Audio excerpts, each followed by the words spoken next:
Hey guys, it's Quinn, and today we're going to be taking a look at the core of every Bond film, its plots. Now, this ranking has absolutely no bearing on how good the film is itself. That's not what I'm ranking, and indeed, I've already ranked every Bond film if you'd like to check that out, but instead, it is simply the plots itself that we're taking a look at. The criteria is this: which films have the most interesting creative plots that also match the feeling of the James Bond series. This is not necessarily how well the film actually executes said plot, but instead, if you had to write it down in a paragraph what the film is about, which paragraph is the best. As an example, I've always been a huge fan of Octopussy, but the plot itself is really run-of-the-mill, so it's probably going to be low on the list. With that, though, let's crack at it as we rank all 24 Bond film plots worst to best.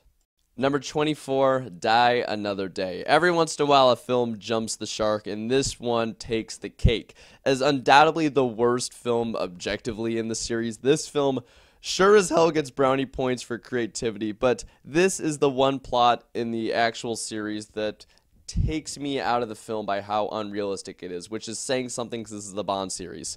Having a North Korean turn into a British asshole with a whole new accent midway through the film just doesn't really make sense, and I think if you watch this film without sound, you'd just be completely lost. The space laser master plan just feels like a ripoff of Diamonds Are Forever and later Goldeneye, and besides its bizarre plot twists, absolutely nothing special in this film happens.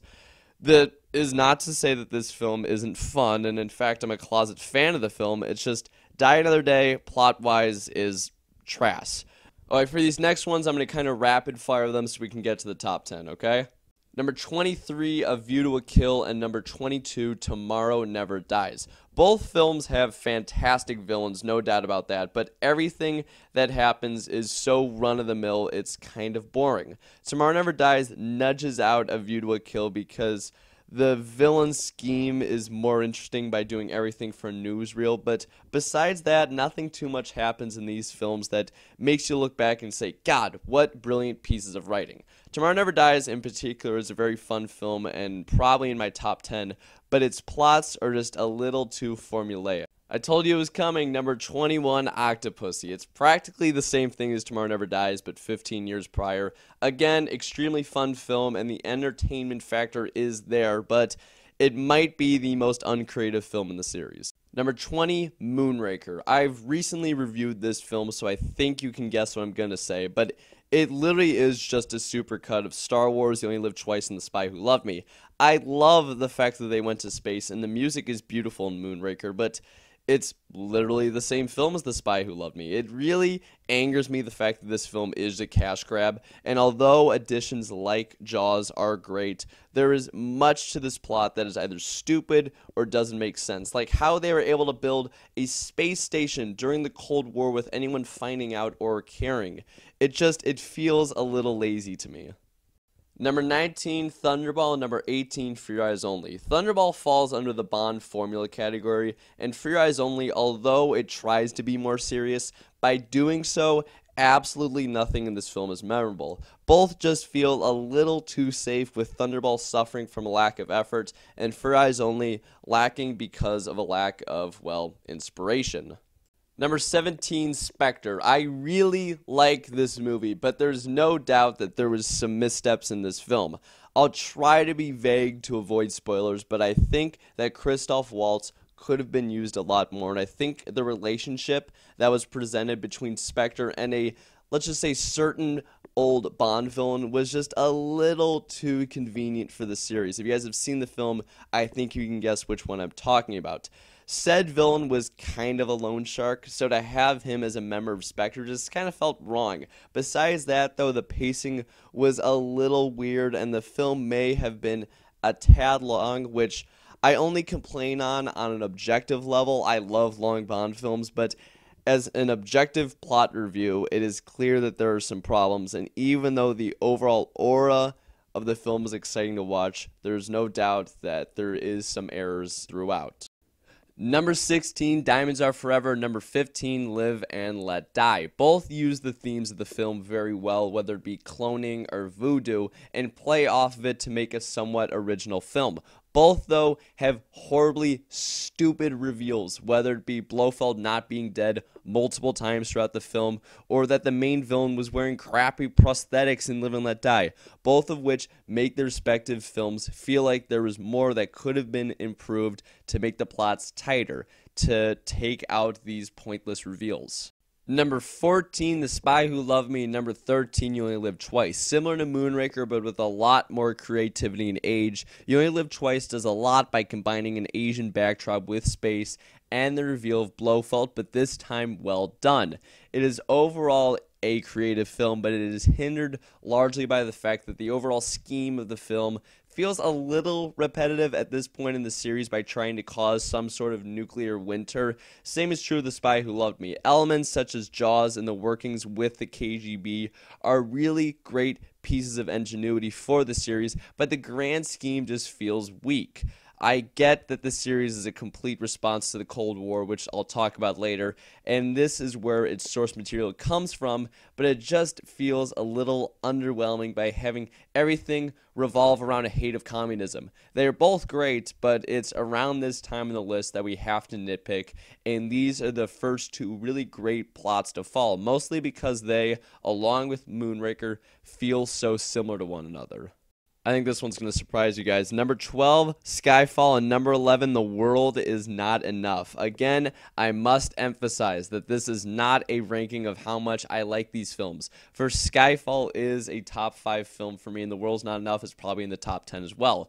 Both do great things and narrowly miss out of my top 10, not because they are bad, it's just the rest of these plots are genuinely very good. Skyfall did a great job in doing a Bond versus Bond equal, and including M as an actual player in the plot was very smoothly done. I like how they touch on who he was as a kid, and even though they go a little too far on that aspect in Spectre, I love the definitive proof that James Bond parents also have Bond as a last name, meaning he isn't a codename, people. But I do feel that the film did play a lot off of the tropes of the series, which isn't a bad thing. It steals a little from the originality factor, for I feel that a lot of its elements had already been done in the Brosnan era, such as Bond equal and M. Speaking of M, The World Is Not Enough does a great job of bringing her into the film, and having a love interest become a main villain was awesome to see. The actual story wasn't that thrilling, but its makeup was. Alright, so with all that out of the way, let's crack at the meat of this list, the top 10. Number 10, Goldeneye. As the first film in the series to not be inspired by a book, Goldeneye excellently blends together great characters in what I believe to be the best Bond versus Bond equal in the entire series in the form of 007 versus 006. Although the actual plot of trying to destroy the world with a laser isn't all that creative, I particularly like the fact that it's economic destruction, not physical, and that it is all because 006 is just kind of pissed off that this entire master plan ever occurs. The segue from the ending of License to Kill into this film was the greatest transition between any two films in the series up to this point, but this all changed with our number 9 and 8 picks. Number 9, Quantum of Solace, and number 8, Casino Royale. Take a picture, people, because this is the highest Quantum of Solace we'll ever get on any of my lists. These two films are tied together by the common character Vesper, who takes this into an almost 2-part mini-series in the Bond universe. At no other time in the series have two films actually been connected like this, and I really appreciate how they did this. Casino Royale in particular is a great film and plot, but the only reason it gets slightly weighed down is because the actual setup of why the poker game needs to happen is kind of bullshit, but that's a topic for another discussion. Quantum is an okay film at best, and I've gone on rants on this, so I'm not going to get into it here, but I do enjoy how they use the influence of Vesper instead of simply, Queen and Country like it is most of the time. It's like a more serious Diamonds Are Forever plot-wise. Quantum fans just take the victory on this one. Number 7, Dr. No, the original Bond film and the first of many instances where the quote-unquote Bond formula is seen. Dr. No comes in at number 7 because it sets up the tradition that makes the rest of the series so much fun.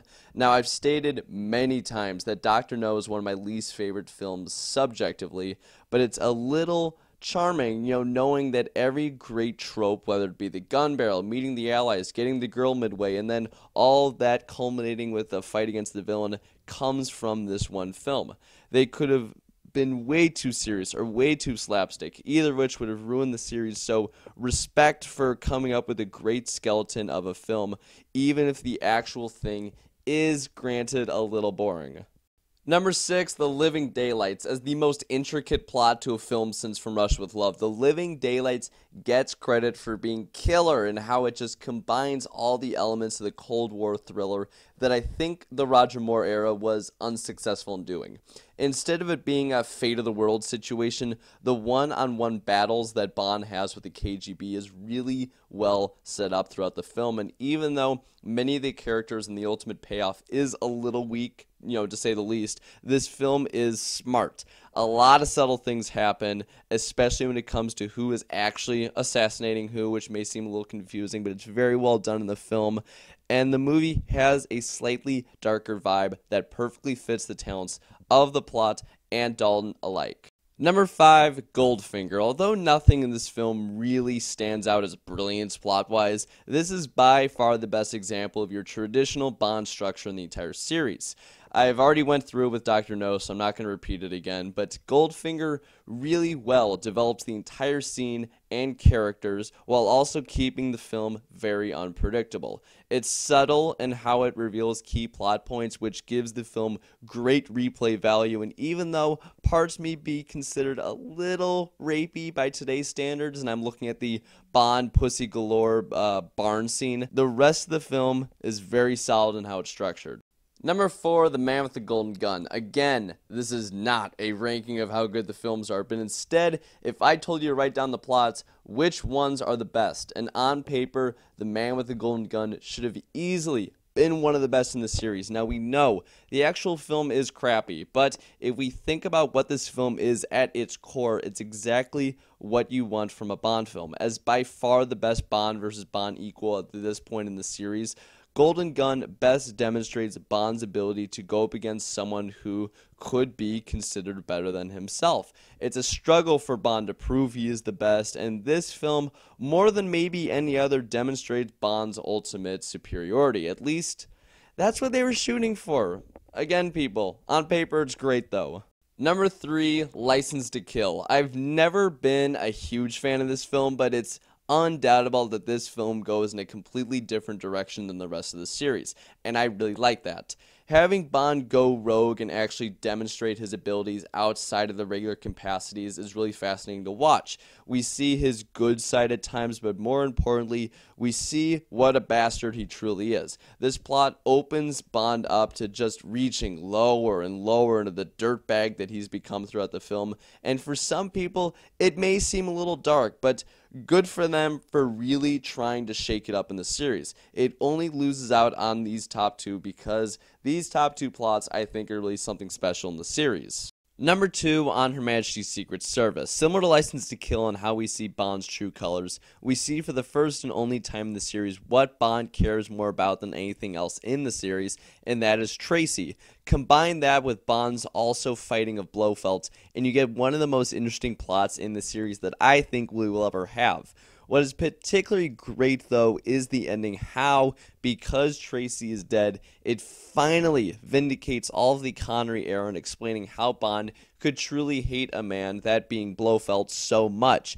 It takes what we know about the series so far, and from there, it slingshots Bond into an anger that has propelled the series since. Many people forget this film, but besides Dr. No, it is the most important in how it has shaped the series as a whole. Although number 1 is far less important in this regards, it wins out because its plot is, well, better. Number 1, From Russia with Love. The Bond series revolves around the Cold War, and this is one of the best Cold War films that I can think of. Now, I know this is going to get a little deep, and you guys might lose me on this, but it, for the first time, I think really sets up the intricacy of Spectre and Blofeld, and the shadiness of the entire organization could be argued, I think, as like a metaphor for the Soviets. we could, do these sort of parallels all day, but my point is that this film plays off of the anger and distrust that is the Cold War and creates a plot where seemingly only Bond himself can defeat Spectre, in the same way that I guess NATO could only defeat the Warsaw Pact, if you want to go that far, but I know you guys don't, so I'll stop there. But I love all the little intricacies that this film presents. It's a tough film to follow for sure, but it does everything from Spectre to the mini battle between Bond and Red Grant so well that I think it's hard not to be entertained, but on top of that, to really think and ponder this film as maybe something a little bit more than an action film. That's why it's one of my favorite films, and indeed, by far, the best plot in the James Bond series. So what do you guys think? Was I way too nice to Quantum of Solace for once? Was the man with the golden gun way too high? Whatever it may be, leave it in the comment section below. And as always, like, share, comment, and subscribe. And I'll see you guys next time. Ciao. I am Ernst Stavro Blofeld. They told me you were assassinated in Hong Kong. Yes, this is my second life. You only live twice, Mr. Bond.